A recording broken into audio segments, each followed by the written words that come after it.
Hello बच्चों, welcome back to South City PCMB.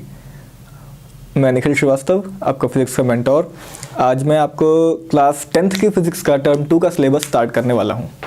ठीक है, टर्म 2 में आपका जो सबसे फर्स्ट चैप्टर इसमें इंक्लूडेड है वो है इलेक्ट्रिसिटी। टर्म 1 में आपने अपना एग्ज़ाम आप दे चुके हैं और एग्ज़ाम भी आपका ख़त्म हो चुका है। अब आप टर्म 2 की तैयारी करिए, जो कि आपका इस पर सब्जेक्टिव पेपर भी होगा। अभी तक आप MCQs वगैरह पढ़ रहे थे, अब आपको इसमें सब्जेक्टिव भी देना है। ठीक, तो इलेक्ट्रिसिटी चैप्टर जो है काफ़ी बेसिक अच्छा चैप्टर है ये। इसमें काफ़ी चीज़ें कवर होंगी आपकी, बहुत सी नई चीज़ें आप जानेंगे, बहुत सी चीज़ें आप पहले से पढ़ के आए हैं प्रीवियस क्लासेस में, जैसे कि कंडक्टर्स क्या होते हैं, इंसुलेटर्स क्या होते हैं, चार्जेस क्या होते हैं, ये सब चीज़ें आपको पता है थोड़ा बहुत। इस चैप्टर में शुरुआत करेंगे, आपको मैं सबसे पहले बताऊंगा कि कंडक्टर्स क्या होते हैं, इंसुलेटर्स क्या होते हैं, ये सब तो आपको मालूम है, बट कुछ चीज़ें और उसमें ऐड होंगी। ठीक है, फिर आज हम इन 4 टॉपिक्स को पढ़ेंगे। सबसे पहले कंडक्टर्स, इंसुलेटर्स, फिर what is electric potential and what is potential difference. ठीक है, बहुत ही आसान है, बहुत कोई टफ चीज़ है नहीं। तो basically conductors are those substance in which the flow of charge occurs, or you can say the flow of electricity occurs. Those substances that allow the flow of electricity are called conductors. इतनी बात समझ में आती है? ठीक है, तो कैसे होते हैं कंडक्टर्स? मेनली मेटल्स वगैरह ये सब कंडक्टर्स ही होते हैं, क्योंकि ये इलेक्ट्रिसिटी के फ्लो को अलाउ करते हैं। और इंसुलेटर्स क्या होते हैं? Insulators are those substances through which electricity can not flow are called insulators. जैसे वुड हो गया, पेपर हो गया, प्लास्टिक हो गया, ये सब क्या हैं? ये सब इंसुलेटर्स हैं। ठीक है, अब आप पूछेंगे कि ऐसा क्यों होता है कि उसमें इलेक्ट्रिक चार्जेस फ्लो होता है कंडक्टर्स में और इंसुलेटर्स में फ्लो नहीं होता है। ऐसा तो है नहीं कि उनका मन कर गया कि अरे नहीं, तुम नहीं जा सकते, तुमको मैं नहीं फ्लो होने दूंगा, ऐसा तो कुछ है नहीं। उसका रीज़न होता है। क्या होता है कि जो हमारे कंडक्टर्स होते हैं उनमें फ्री इलेक्ट्रॉन्स पाए जाते हैं। फ्री इलेक्ट्रॉन्स क्या होते हैं? कंडक्टर्स में जो इलेक्ट्रॉन्स होते हैं वो अपने न्यूक्लियस से अट्रैक्टेड नहीं होते ज़्यादा, उनके जो बीच का फोर्स होता है वो उतना स्ट्रॉन्ग नहीं होता है, तो उसमें फ्री इलेक्ट्रॉन्स पाए जाते हैं। क्या पाए जाते हैं? Free electrons. Due to the free electrons, इन फ्री इलेक्ट्रॉन्स का ही जो फ्लो होता है वही हमारा क्या कहलाता है? फ्लो ऑफ चार्जेस कहलाता है। ठीक है, प्रेजेंट ऑफ फ्री इलेक्ट्रॉन्स। इन्हीं की वजह से ही क्या होता है? फ्लो ऑफ चार्ज होता है, और इसी फ्लो ऑफ चार्ज की वजह से क्या होता है? इलेक्ट्रिसिटी फ्लो करती है। That's why the conductors are able to conduct the electricity. यहां तक बात समझ में आती है? ऐसे ही इंसुलेटर्स क्या होते हैं? In insulators the free electrons are absent, they don't have any free electrons.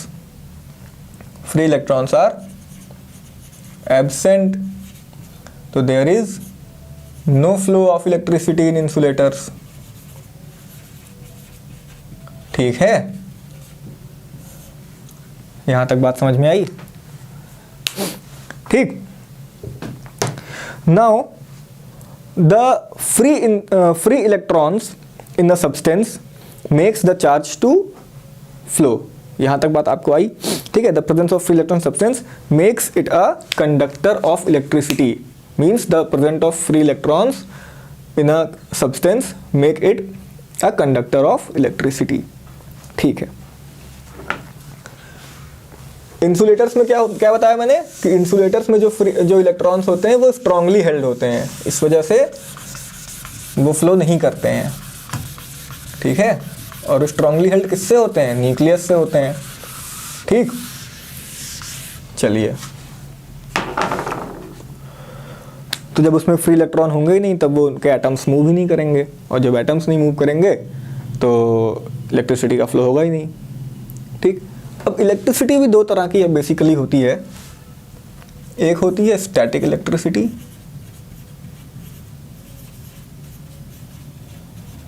एक होती है स्टैटिक इलेक्ट्रिसिटी और एक होती है current electricity.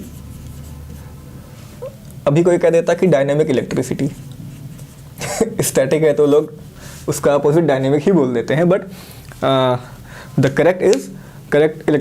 Correct name is static electricity and current electricity. In this chapter, whenever I will say electricity or electric current or electric, I will discuss about current electricity. अच्छा, static electricity के examples क्या हैं? जैसे for example, जैसे glass rod है, उसको हमने silk में रब किया, ठीक है, ग्लास रॉड को हमने सिल्क में रब किया तो उस टाइम वो इलेक्ट्रिसिटी कंडक्ट करता है।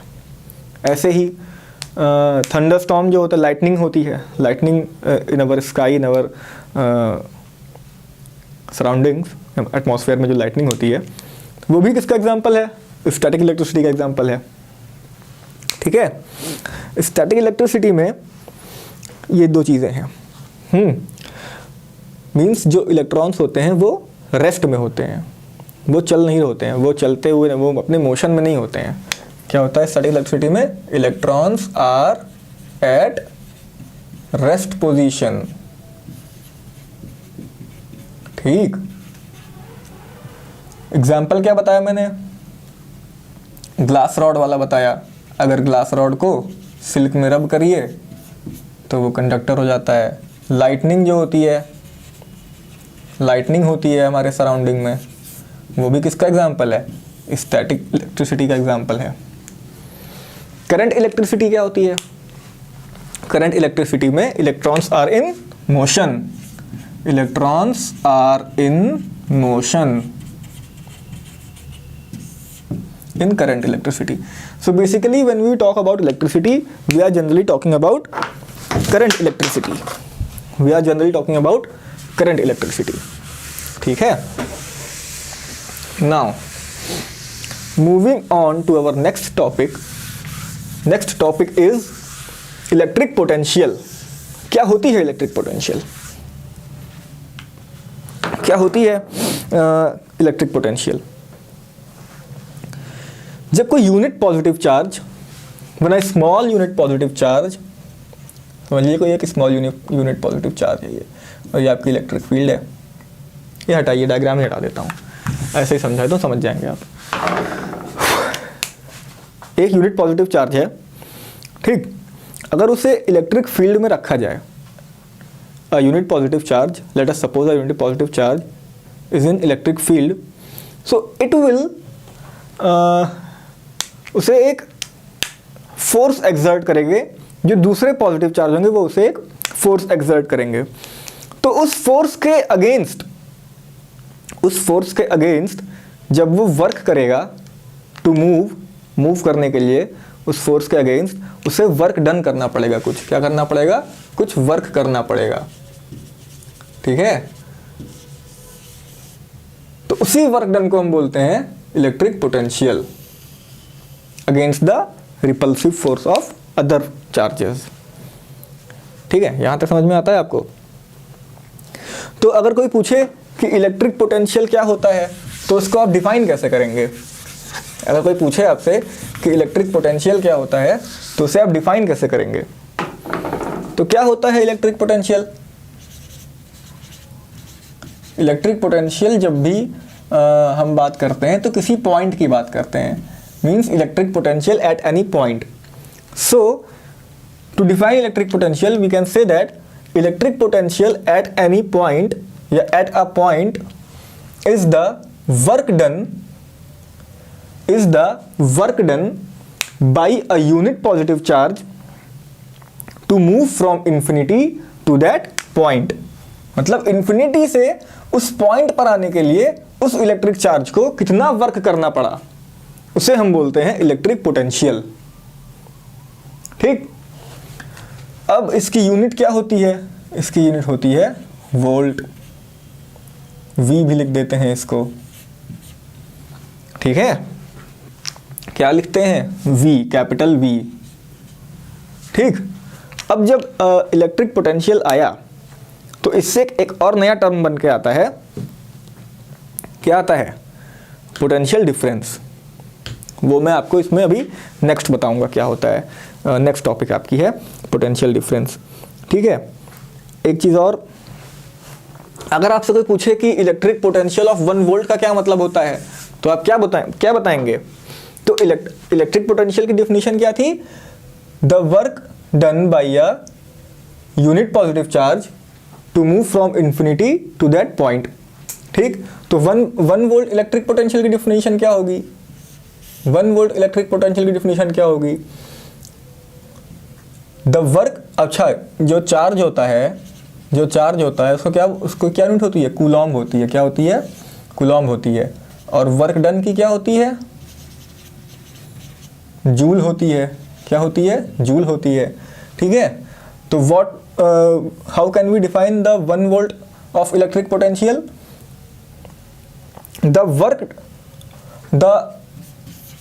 Listen, if 1 joule of work is done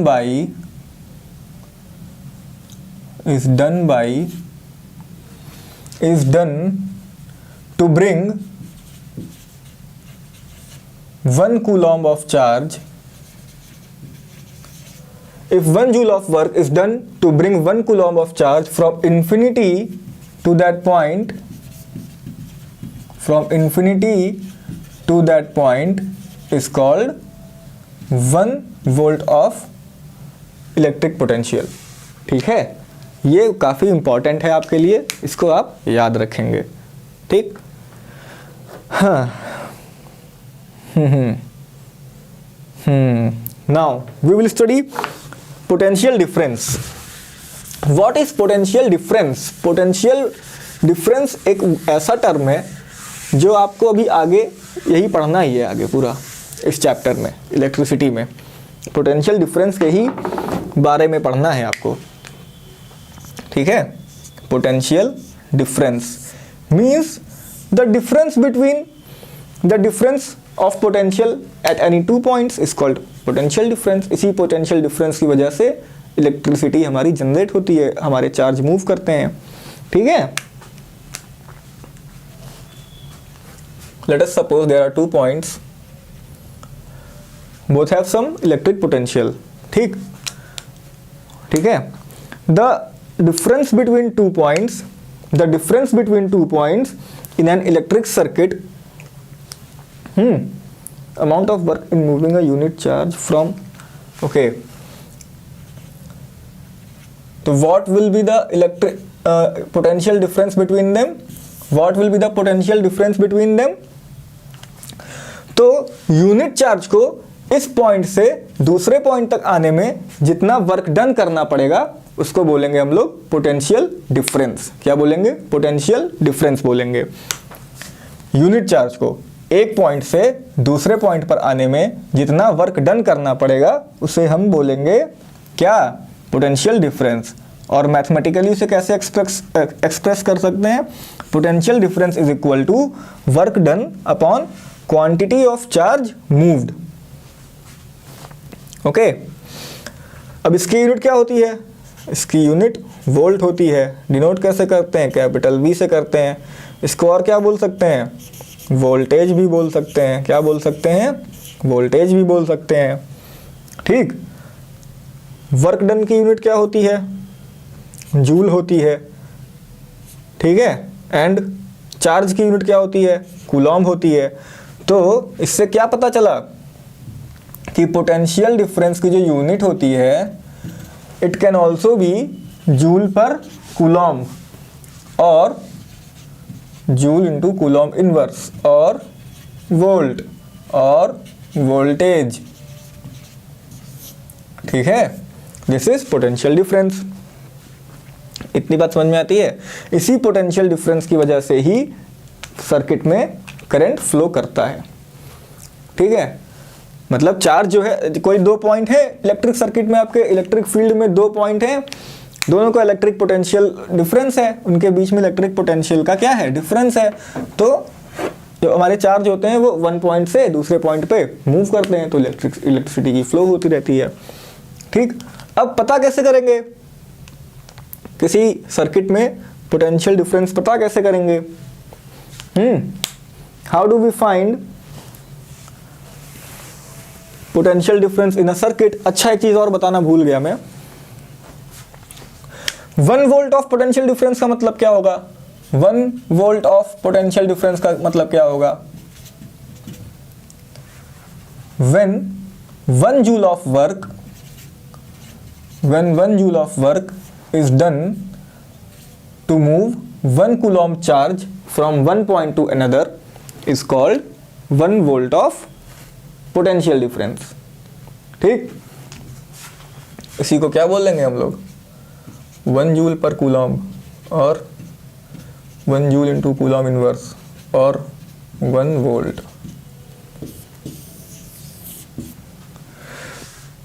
इसे हम लोग डिटेक्ट कैसे करेंगे? How do we calculate the amount of potential difference? तो एक डिवाइस है, एक इंस्ट्रूमेंट है, उसका नाम है वोल्ट मीटर। क्या नाम है उसका? Voltmeter. So voltmeter is used to calculate the amount of potential difference in a circuit. ठीक, इसे हम लोग हमेशा जो कंडक्टर होता है उसके साथ पैरेलल में कनेक्ट करते हैं। कैसे कनेक्ट करते हैं? पैरेलल में कनेक्ट करते हैं। ठीक है, कंडक्टर के साथ पैरेलल में कनेक्ट करते हैं। इतनी बात समझ में आती है? ठीक है, तो यहां तक हो गया आपका वोल्ट मीटर। अब वोल्ट मीटर में क्या होता है? वोल्ट मीटर जो है इसका रेजिस्टेंस हमेशा ज़्यादा होता है। ठीक, इसका रेजिस्टेंस क्या होता है? बहुत ही हाई होता है, हाई रेजिस्टेंस होता है। अब आप पूछेंगे रेजिस्टेंस क्या होता है? Resistance means hindrance in flow of current. अगर कोई करंट फ्लो कर रहा है, उसके बीच में हिंड्रेंस लग रही है, उसको फ्लो नहीं होने दे रहा, तो उसे हम बोलते हैं रेजिस्टेंस। ठीक है, तो वोल्ट मीटर का क्या होता है? रेजिस्टेंस काफ़ी हाई होता है। तो यहाँ पर एक सवाल उठता है कि इसका रेजिस्टेंस इतना हाई क्यों होता है? इसका आंसर होगा कि आप मुझे इसका आंसर कमेंट सेक्शन में बताएंगे। क्लास 10 के बच्चों, इसका आंसर आप हमें कमेंट सेक्शन में बताएंगे। ठीक है, तो यहाँ तक हमने क्या कवर किया? Volt meter. नेक्स्ट सेशन में हम क्या पढ़ेंगे? इलेक्ट्रिक करंट के बारे में। ठीक, करंट के बारे में पढ़ेंगे। करंट क्या होती है, फ्लो कैसा होता है, इलेक्ट्रिक करंट का फ्लो कैसा होता है। जैसे हमने पोटेंशियल डिफरेंस पढ़ा, तो पोटेंशियल डिफरेंस डिटेक्ट कैसे करते हैं? वोल्ट मीटर से। ऐसे ही करंट को कैसे डिटेक्ट करेंगे? एमीटर एक इंस्ट्रूमेंट होता है, उससे करेंगे, तो उसके बारे में पढ़ेंगे। उसको सीरीज में कनेक्ट करना है कि पैरेलल में कनेक्ट कर रहा है। ठीक है, ये सब चीज़ें आपके नेक्स्ट सेशन में कवर की जाएंगी। उसके बाद सबसे मेन इंपॉर्टेंट टॉपिक आएगा ओम्स लॉ। ठीक, तो कनेक्टेड रहिए हमारे चैनल के साथ। जो आपको मैंने एक असाइनमेंट छोटा सा दिया है, उसका आप हमें आंसर दीजिए कमेंट सेक्शन में, और अपने दोस्तों में लाइक शेयर तो करना ही है। ठीक है, चलो गाइज, यहाँ हम करते हैं इस वीडियो को ख़त्म। चलो, टेक केयर।